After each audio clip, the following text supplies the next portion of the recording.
jika memang semua itu tadi terjadi, maka berkemungkinan besar Ganjar Pranowo akan melenggang maju menjadi calon presiden 2024 melawan kotak kosong. Kecuali kalau ada calon yang maju yang mungkin boleh dikatakan tidak punya kekuatan apa-apa, tapi bisa maju sebagai calon pendamping dari Ganjar Pranowo.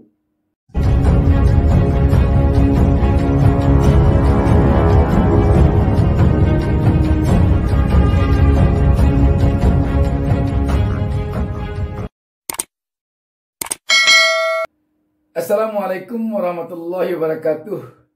Kembali kita berjumpa dalam kesempatan yang berbahagia ini. Saya Bustami Narda tak lupa mendoakan kepada Allah Subhanahu wa taala semoga seluruh pemirsa selalu diberikan keberkahan hidup oleh Allah Subhanahu wa taala dan semoga kita seluruhnya diberinya petunjuk ke jalan yang benar. Sahabat BN, memperbincangkan persoalan politik adalah memperbincangkan persoalan serba kemungkinan. Sehubungan dengan telah hingar-bingarnya percaturan politik tentang Pilpres 2024, menarik kita perhatikan kemungkinan yang akan terjadi ketika nanti Pilpres 2024 telah dilaksanakan. Apa kemungkinan itu? Adalah kemungkinan bisa Ganjar Pranowo melenggang menuju RI 1 dengan melawan kotak kosong. Mengapa kemungkinan ini bisa terjadi? Kita telah melihat sekarang ini munculnya tokoh-tokoh yang bakal menjadi calon presiden pada Pilpres 2024 nanti. Sebut saja Anies Baswedan, Prabowo Subianto, Ganjar Pranowo, selanjutnya Puan Maharani, Erlangga Hartarto, Ketua Umum Golkar, dan banyak lagi yang lain. Sehubungan dengan ini, kita bisa melihat sekarang bola politik selalu bergulir, kadang ke kiri, kadang ke kanan, kadang mengarah ke gawang, dan kadang keluar kembali dan berpendar kembali di tengah-tengah lapangan.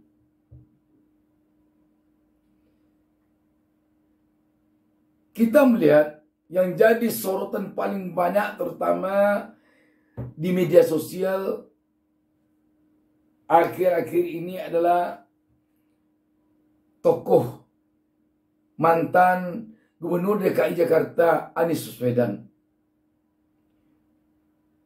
Walaupun dia berada pada urutan 3 pada kebanyakan hasil survei, namun banyak kalangan menganggap Anies Baswedan merupakan tokoh fenomenal yang akan mampu mengalahkan tokoh-tokoh lain pada Pilpres 2024 nanti. Ini alasannya bukan tidak masuk akal. Alasannya cukup kuat, di mana saat ini dari sekian banyak tokoh-tokoh yang muncul yang bakal maju nanti di arena Pilpres 2024, Anies sebagai yang sekarang digadang-gadang untuk calon presiden tampaknya merupakan satu-satunya calon presiden atau yang akan dicalonkan menjadi calon presiden kelak yang benar-benar berada di luar lingkaran kekuasaan. Sehingga Anies dikatakan adalah tokoh perubahan. Dan bahkan partai yang sekarang telah tampak dengan jelas akan mengusung Anies, terdiri dari Nasdem yang telah mendeklarasikan Anies sebagai bakal calon presiden, diiringi dengan partai PKS, selanjutnya Partai Demokrat. Ketiga partai ini sekarang publik telah menamainya Koalisi Perubahan. Siapa di luar itu dan juga akan tampil menjadi tokoh perubahan pada Pilpres 2024 datang, sulit kita cari. Sebut saja Prabowo Subianto, sekarang telah berada dalam koalisi kekuasaan. Ganjar Pranowo, malah publik sekarang melihat dia adalah didukung oleh Presiden Joko Widodo. Siapa lagi? Puan Maharani masih di dalam lingkaran kekuasaan. Erlangga Hartarto, ketum Partai Golkar, dalam lingkaran kekuasaan. Jadi satu-satunya sekarang ini yang dilihat oleh publik yang berada di luar kekuasaan, yang bakal maju nanti pada Pilpres 2024, Anies Baswedan. Tapi apakah semulus yang kita bayangkan perjalanan Anies Baswedan? Tidak. Hambatan, rintangan, halangan akan ditemui oleh Anies Baswedan menjelang dia sampai benar-benar memiliki tiket sebagai calon presiden yang akan dikeluarkan oleh KPU nanti. Sekarang ini taruhlah Anies dari Koalisi Perubahan, tetapi di dalamnya ada Puan Maharani yang dalam lingkaran kekuasaan, ada Ganjar Pranowo, ada Prabowo. Sekarang ini mereka itu apakah tidak ada kelihatannya rintangan yang akan menghalangi mereka nanti untuk maju? Sekarang coba kita runut satu-satu. Kita mulai dari Anies Baswedan. Anies Baswedan sekarang ini tampaknya di dalam pengusutan kasus Formula E. Kalau Anies sempat menjadi tersangka dalam kasus Formula E, otomatis Anies akan gagal menjadi calon presiden yang akan dikeluarkan oleh KPU nanti tiketnya. Kita lihat lagi Muhaimin Iskandar yang akhir-akhir ini telah hampir ijab kabul dengan Prabowo Subianto yang telah dideklarasikan oleh Partai Gerindra untuk menjadi sebagai calon presiden. Ada kehalangan yang akan bisa menghambat Muhaimin Iskandar maju? Halangannya, kalau Muhaimin Iskandar sempat menjadi tersangka dalam kasus kardus durian ketika Caimin dulunya menduduki jabatan Menteri Tenaga Kerja dan Transmigrasi pada periode SBY, yang sekarang kita lihat berhembus lagi anginnya bahwa kasus itu menjadi perhatian KPK. Kalau nanti Caimin menjadi tersangka oleh KPK karena kasus ini, otomatis Caimin tidak akan maju. Kalau Caimin tidak maju, besar kemungkinan Gerindra tidak dapat pasangan. Itu dari sisi Caimin. Sekarang dari sisi Prabowo. Sekarang ini berembus angin tentang kasus hasil audit BPK yang menyatakan bahwa BPK menemukan pengadaan ratusan miliar rupiah yang menyalahi peraturan perundang-undangan untuk program komponen cadangan di Kementerian Pertahanan. Kalau sempat kasus ini sampai nanti kepada Menteri Pertahanan Prabowo Subianto, apabila sempat Prabowo Subianto menjadi tersangka karena kasus ini, otomatis Prabowo tidak bisa maju.